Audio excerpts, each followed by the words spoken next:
నమస్తే అన్న. నమస్తే అన్న మీ పేరు? నా పేరు సంగి రమేష్, క్యాసంపల్లి గ్రామం, కామారెడ్డి జిల్లా, విలేజ్ ప్రెసిడెంట్ రమేష్. అన్న ఇప్పుడు మీరు రాజకీయాల్లోకి వచ్చి ఎన్ని సంవత్సరాలు అవుతుంది? అంటే రాజకీయ అరంగేట్రం ఎట్లా జరిగింది మీది? రాజకీయాలు అంటే 20 సంవత్సరాల నుంచి రాజకీయంలో ఉన్నా. కాంగ్రెస్ ప్రభుత్వం నుంచే నేను కాంగ్రెస్ పార్టీ నుంచి విలేజ్ ప్రెసిడెంట్. బాగానే చేస్తాం కాబట్టి అప్పుడు రాజశేఖర రెడ్డి ప్రభుత్వంలో కూడా రుణమాఫీ చేసిండు, 108 ఆరోగ్యశ్రీ రేషన్ కార్డులు ఇచ్చిండు, అంత బాగానే చేసిండు అప్పుడు కూడా. మళ్ళీ తెలంగాణ ఇచ్చింది కూడా మన కాంగ్రెస్ గవర్నమెంటే. తెలంగాణ ఇచ్చిన తర్వాత కూడా కేసీఆర్ 10 సంవత్సరాలు చేసిండు. మళ్ళీ తెలంగాణ ప్రజలు కూడా కాంగ్రెస్ని ఎన్నుకున్నారు ఇప్పుడు. అయితే ఇప్పుడు మీరు 2 టర్మ్ తర్వాత అధికారంలోకి వచ్చారు కాబట్టి అంటే మీ 6 గ్యారెంటీల మీద ప్రజలు మీతో ఏమని చెప్తుర్రు? చాలా సంతోషపడుతారు. 6 గ్యారెంటీలు ఇప్పుడే ఓకే అయిపోయినాయి. ఈ రుణమాఫీ కూడా చాలామందికి రుణమాఫీ అయింది. ఒక 2 లక్షల మీద ఉన్న వాళ్ళకి కొంచెం లేట్ అయింది కాబట్టి గాలు బాధపడుతారు. అటువంటిది తర్వాత కూడా చేస్తామని చెప్పిండు మన అగ్రికల్చర్ మినిస్టర్ నాగేశ్వరరావు గారు. బాగానే చేస్తుంది ఇప్పటికైతే. పబ్లిక్లో కూడా రెస్పాన్స్ కూడా బాగానే వస్తుంది. ఉచిత కరెంటు కానీ గ్యాస్ కానీ ఇల్లు కట్టుకుంటే వాళ్ళు కూడా చాలామంది కట్టుకుంటారు ఈ గవర్నమెంట్లో. అంటే సీఎం గారి పనితీరు ఎట్లుంది? సీఎం గారి పనితీరు మీద మీ అభిప్రాయం ఏంటి? సీఎం పనితీరు అంటే మంచిగానే చేస్తుండు. కేసీఆర్ కంటే బాగానే చేస్తుండు. ఏమి అవకతవకలు లేకుండా పబ్లిక్లో మాత్రం బాగానే చేసుకుంటూ వస్తుండు అని చెప్పేసి పేరున్నది ఇప్పటికీ. అట్లాగే అంటే ఇప్పుడు ఇక్కడ లోకల్గా ఉన్న షబ్బీర్ అలీ గారు మీకు ఎట్లాంటి సపోర్ట్ని ఇస్తారు? ఎందుకంటే లోకల్లో మీ ఎమ్మెల్యే లేడు కాబట్టి మీకు ఇక్కడ రాలేదు కాబట్టి, అవును, ఇక్కడ నుంచి ప్రభుత్వ సలహాదారు ఉన్నారు కాబట్టి ఎట్లాంటి సపోర్ట్ ఇస్తారు? మీ కార్యకర్తలకు ఎట్లాంటి ధైర్యాన్ని నింపుతారు? మా సార్ షబ్బీర్ సాబ్ గారు మంచిగా ధైర్యం చేస్తుండు, పబ్లిక్నే తిరుగుతుండు. ఇప్పటికి 3 సార్లు ఓడిపోయినా కానీ ఆయన ఇంటికాడ కూర్చోలేడు, పబ్లిక్నే తిరుగుతుండు. ఆయన ధైర్యానికి మెచ్చుకోవాలి. ఎన్నిసార్లు ఓడిపోయినా కానీ పబ్లిక్కి ఇంకా చేయాలని ఆయనకు ఆలోచన ఉన్నది. మాకు మాత్రం ఏ పని కావాలన్నా కానీ చేసి పెడతాడు. పబ్లిక్లో తిరుగుతుండు, పబ్లిక్లో చేసి పెడుతుండు. ఇంకా మా నియోజకవర్గానికి ఒక ప్రాజెక్ట్ అప్పుడు వైఎస్ రాజశేఖర రెడ్డి పీరియడ్లో ప్రాణగీత చేవేల పథకం ప్రాజెక్ట్ ఉండే, అది తీసుకురావాలని బాగా ప్రయత్నం చేస్తుండు. 22 ప్యాకేజ్ గురించి కూడా రైతుల గురించి బాగా పోరాటం చేస్తుండు, పబ్లిక్లో బాగానే తిరుగుతుండు.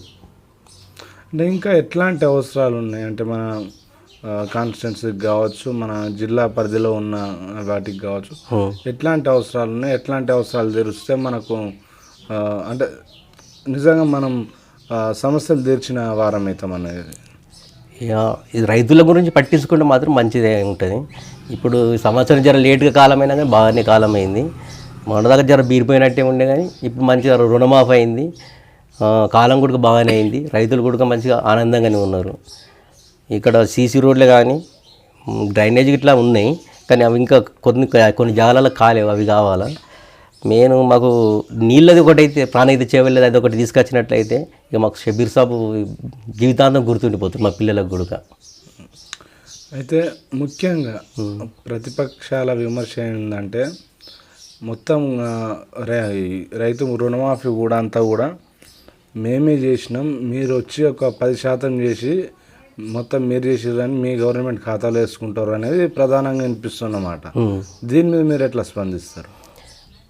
కాంగ్రెస్ గవర్నమెంట్ అప్పుడు వైఎస్ రాజశేఖర్ పీరియడ్లో చేసింది, మొత్తం మంది చేసింది.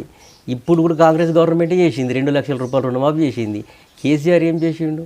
కొంతమంది చేసిండు, కొంతమంది చేయలేరు. అట్లనే బాధగా ఉన్నది.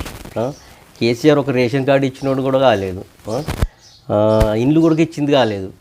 డబల్ బెడ్రూమ్ లాంటి ఇచ్చిండు, అందులో మొత్తము వాళ్ళ కాంట్రాక్టర్లు బతికిరు కానీ అందులో ఉందామంటే కూడా మా ఊర్లో ఉన్నారు, ఒక్కరు కూడా అక్కడ ఉండలేరు. ఇప్పుడు గుల్తో ఏమో అని చెప్పేసి అందులో ఉండలేరు, తాళం వేసుకొని వచ్చి ఇంటికానే వండుకుంటారు.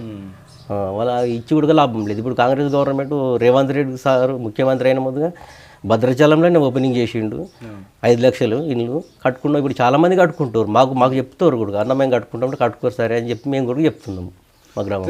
ఈ రుణమాఫీ విషయంలో కొన్ని అంటే ఇబ్బందులు వచ్చినప్పుడు మీకు బాధ్యతలు అప్పగించారు, అంటే ఏదన్నా వస్తే మీకు చూసుకోమని, ఇట్లా మీ దగ్గరకు వస్తారా? మీరు వాటిని స్వీకరిస్తారా? మీరు వాళ్ళకు ప్రయత్నాలు చేస్తారు. ప్రయత్నాలు చేస్తారు. మా సార్ కూడా షబీర్ సాబ్ కూడా చెప్పమని చెప్తున్నాం మేము. మా సార్ కూడా అటువంటి వాళ్ళు ఒక లిస్ట్ కూడా తయారు చేయమని చెప్పి మేము లిస్ట్ కూడా తయారు చేస్తున్నాము. ఆ సార్ చెప్పేసేసి ఇప్పుడు 2 లక్షలు మీది ఎవరైతే ఉన్నదో మేము చెప్పినప్పుడు కట్టుర్రి, మేము వాళ్ళకు 2 లక్షల రూపాయలు అమౌంట్ వేస్తాం, మిగతా పైసలు మీరు అప్పుడు కట్టుర్రి, అప్పటిదా కట్టకూడని కూడా మాకు చెప్పారు. ఇంటిమేషన్ కూడా షబీర్ సాబ్ ఇచ్చింది మాకు. అట్లాగే సీఎం గారి గురించి ఒక్క మాటలు చెప్పాలంటే ఏం చెప్తారు? ఒక్క మాటలు చెప్పాలంటే కేసీఆర్ కంటే బెటర్ సీఎంఏ.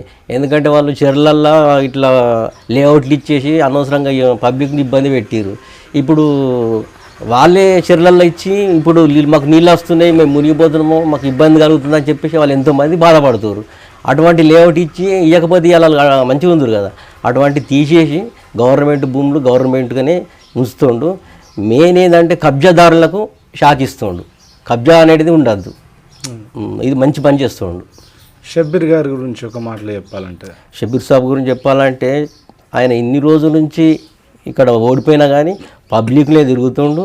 మాకు ఏ పని ఏ అవసరం ఉన్నా కానీ అర్ధరాత్రి ఫోన్ చేసిన వాళ్ళ ఇంటికి పోయినా కానీ మాకు పని చేసి పెడుతుండు. సార్ గురించి అయితే చెప్పాల్సిన అవసరం లేదు. మాకు ఆయనకు నేను నమస్కారం చేస్తున్నా.